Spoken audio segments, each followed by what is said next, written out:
Rasulullah sallallahu alaihi wasallam bersabda dalam sebuah hadis riwayat Imam Muslim, "Inna fil laili lasa'atan la yuwafiquha rajulun muslim yas'alullah khairan min khairid dunya wal akhirah illa a'tahu iyyahu wa dzalika kulla lailatin."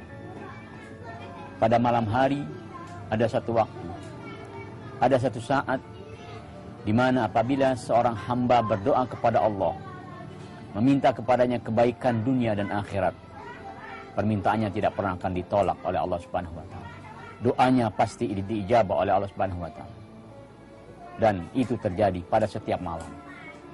Namun kita bertanya-tanya, kapan waktu yang paling tepat untuk berdoa pada malam hari tersebut? Dalam hadis lain, Rasulullah SAW bersabda untuk menjelaskan saat-saat yang paling tepat untuk kita berdoa dan munajat kepada Allah Subhanahu wa taala. Aqrabu ma yakunu Rabbu tabaraka wa ta'ala minal 'abdi fi jawfil lailil akhir. Fa in istata'ta an takuna mimman yadhkurullaha fi tilka sa'ah fakun.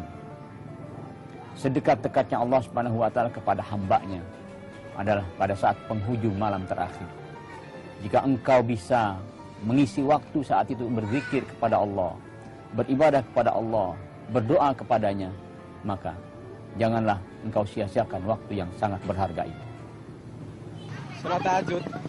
Waduh, nggak ngerti Bang ya. Sholat tahajud itu sholat yang dilakukan di malam hari, Mas ya. Ya sholat tahajud ya mungkin besok ada aja, misalnya ke mall kita apa, bisa aja tercapai begitu maksudnya.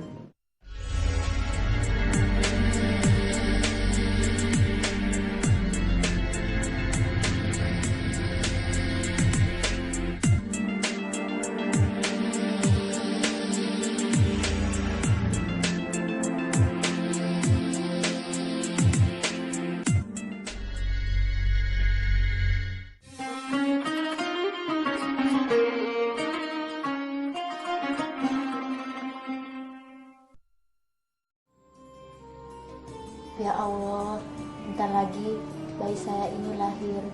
Ya Rob, rumah saya sempit banget. Kalau bisa sih kasih rezeki buat suami saya supaya bisa pindah rumah yang gedean dikit. Yang 150 dah per bulan. Bismillahirrahmanirrahim. Assalamualaikum warahmatullahi wabarakatuh.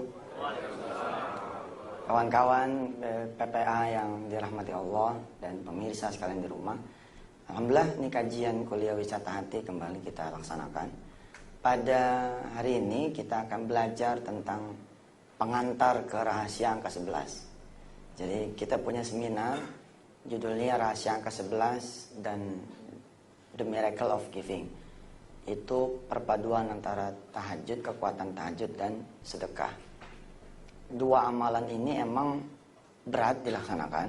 Karena berat, pahalanya luar biasa dan faedahnya juga luar biasa.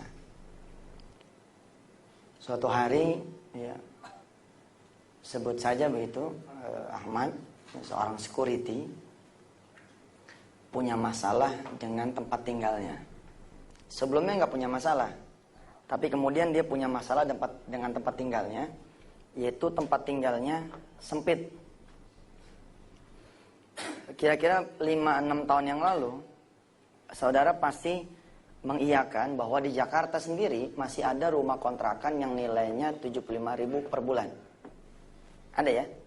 Rumah kontrakan yang bayarnya 75.000 per bulan. Ahmad ini tinggal di rumah kontrakan yang segini. Bentuknya kalau saya boleh petain gitu kira-kira. Ini pintu. Ini ruang tamu yang tidak bisa disebut ruang tamu. Ini tempat tidur, ya. Ruang tamu, ini kamar tidur, terus ini dapur dan kamar mandi. Nah, ini lorong nih. Dulu ini muat buat dia. Ini muat buat dia karena anaknya cuma 2. Jadi dia, istrinya, nah anaknya 2. Persoalan kemudian datang ketika akan lahir jabang bayi yang ketiga. Persoalan kemudian muncul ketika akan lahir jabang bayi yang ketiga. Kenapa jadi persoalan? Karena sempit. Ahmad ini bahkan dia punya motor. Ini motor terbalik nih. Mesti kan rodanya di bawah ya. Iya malum lah, kita kan bukan Patino Sidin ya. Di sini di atas nih mestinya. Dia punya motor yang kalau malam ini motor harus dimasukin. Dan untuk masukin motor yang di sini dia harus numpukin barang. Makanya saudara, kalau saudara ngelihat ke bawah, pasti saudara lebih deh. Kan main kan? Tapi karena kita selalu melihat ke atas, emang kurang melulu. Wala tamuddanna 'ainaika ila ma matta'na bihi azwajam minhum ghairal zahratal hayatid dunya linaftinahum fi. Kata Allah, jangan keseringan ngelihat bintang di langit. Kenapa? Pegel leher. Sekali-sekali ngelihat rumput, subhanallah ya. Kita punya sepatu, punya celana, ada kaki sih. Baik, kemudian istrinya ini berdoa pada suatu malam. Yang didengar doanya ini oleh suaminya. Ya Allah, ya Rob, yang maha pengasih lagi penyayang, yang maha pengampun, ampuni dosa-dosa saya juga keluarga saya. Cuma Engkau yang kuasa menolong keluarga saya. Ya Allah, bentar lagi bayi saya ini lahir. Ya Rob, rumah saya sempit banget. Kalau bisa sih kasih rezeki buat suami saya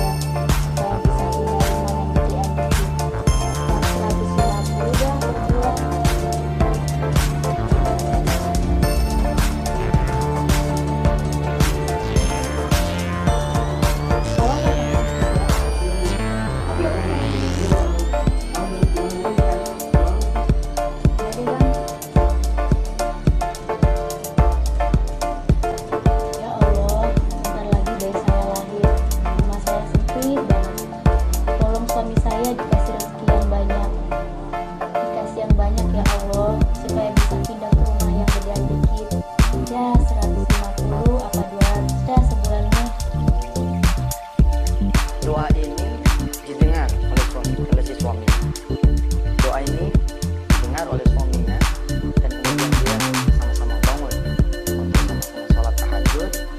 Munajat kepada Allah supaya hajatnya ini pindah rumah dari yang 75 sampai ke yang 150.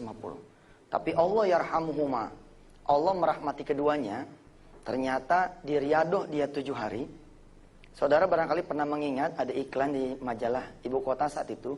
Saya membesut satu seminar yang diprotes oleh semua orang, oleh banyak orang. Seminar itu judulnya How to Make Money in 7 Days. Bagaimana mendatangkan uang dalam 7 hari. Saya diprotes oleh banyak orang karena dianggapnya terlalu berani. Padahal kisah ini menjadi salah satu bukti. Hanya dalam 7 hari, bahkan Ahmad sang security bukan hanya bisa pindah ke rumah yang 150. Tapi dia memiliki rumah dengan 7 pavilion, 3 pavilion, dan 1 kolam renang. Di hari ke-7-nya. Sekali lagi, kalau kita bertanya pada otak, nggak mungkin. Nggak mungkin. Kalau kita bertanya sama kuasa Tuhan, kita bertanya sama kuasa Allah, udah Masya Allah judulnya. Baik, pemirsa yang dirahmati Allah, pernahkah kita menganggap Allah betul-betul menjadi sandaran kita? Pernahkah kita betul-betul dengan sangat menjadikan Allah tempat munajat kita? Tempat memintanya kita? Barangkali karena kita yakinnya bakal dapat duit, kita nggak perlu minta sama Allah. Itu enggak? Karena perkaliannya kita enteng lah kalau cuma DP-in rumah itu mah ya. Kalau cuma buat DP-in apartemen itu mah. Lalu kita nggak minta sama Allah. Segitu yakinnya kita bisa selamat nyampe ke kantor, kita pun bahkan kadang lupa doa safar. Kita anggap doa safar kalau umroh aja. Ya kan, kalau doa safar itu biasanya kita baca kapan? Kalau kita di pesawat, mau umroh mau haji. Baru udah kita baca tuh. Bismillahirrahmanirrahim. Majreha, terus inna rabbi laghafurur rahim, Allahumma, dan seterusnya. Padahal harusnya kan everyday, karena kita nggak tahu yang punya jalan itu adalah Allah. Lihat, si ibu ini, suami istri ini luar biasa. Dia kepengin sesuatu yang tidak terjangkau oleh dia punya kemampuan. Dia memilih berdoa pada Allah. Di dalam Ihya Ulumuddin, saya dan kita semua diingatkan ya, Imam Ghazali mengutip satu ayat di dalam surah Al-Baqarah 186. A'udzubillahi minasyaitonir rajim. Wa idza sa'alaka 'ibadi anni fa inni qarib. Lihat. Wa idza sa'alaka ibadi anni fa inni qarib. Kalau hambaku bertanya padaku, maka jawablah, aku ini begitu dekat. Tapi kita suka merasa jauh sama Allah. Ujibu da'watad da'i, gitu ya. Idza da'an falyastajibuli wal yu'minu bi. Aku akan menjawab doanya siapa aja yang mau berdoa. Ketika dia berdoa, maka mintalah padaku dan percayalah padaku. Allah sampai nyuruh kita minta dan nyuruh kita percaya. Subhanallah kan. Seolah-olah kayak, ayo dong minta, ayo dong percaya bahwa aku bisa mengabulkan doamu. Seperti begitu. Kitanya aja yang kurang akhlak sama Allah kan. Kita datang sih ke Allah, kapan? Oh dia mentok, udah kepepet, ya kan, kepala udah 4. Kepala udah 4 ada kan?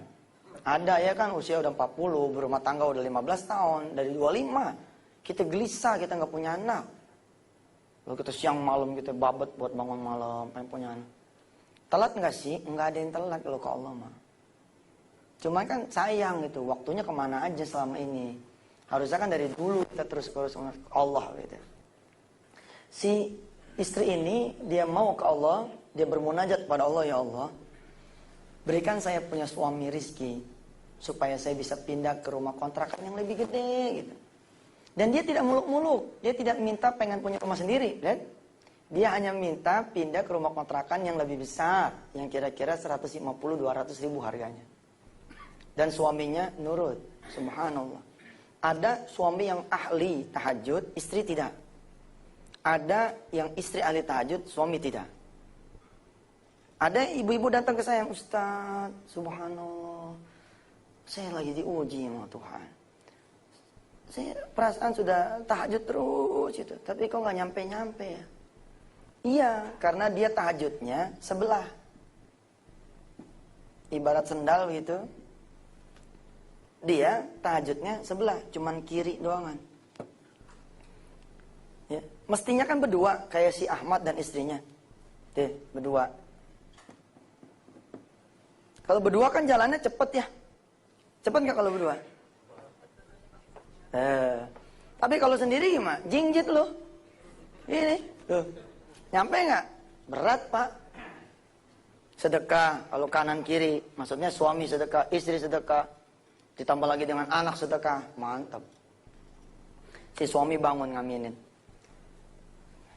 Karena doanya udah sama istri, si suami tinggal bilang begini sama Allah. Ya Allah, doanya istri saya aminin aja deh, amin. Amin. Itu pagi-pagi dia ngadep ke dia punya kantor, kan kalau security ada atasannya gitu ya. Dia ngadu ke dia punya kantor, minta izin. Selama 7 malam berturut-turut dia pengen tidak shift. Dia pengen kerjanya hanya dari pagi sampai sore saja. Ditanya sama atasannya, kenapa emang? Ada order? Kagak, supaya saya bisa pulang cepet, terus nanti malam bisa bangun. Tumben lu. Iya nih, istri punya sesuatu hajat. Kan kata orang-orang kalau hajat pengen cepat kekabul, sholat tahajud. Ya deh, kata si atasannya, ya udah, minggu ini saya izinin situ tidak masuk shift, melainkan hanya fix dari pagi sampai sore saja. Mulailah kemudian dia melakukan ritual yang namanya sholat sunat tahajud.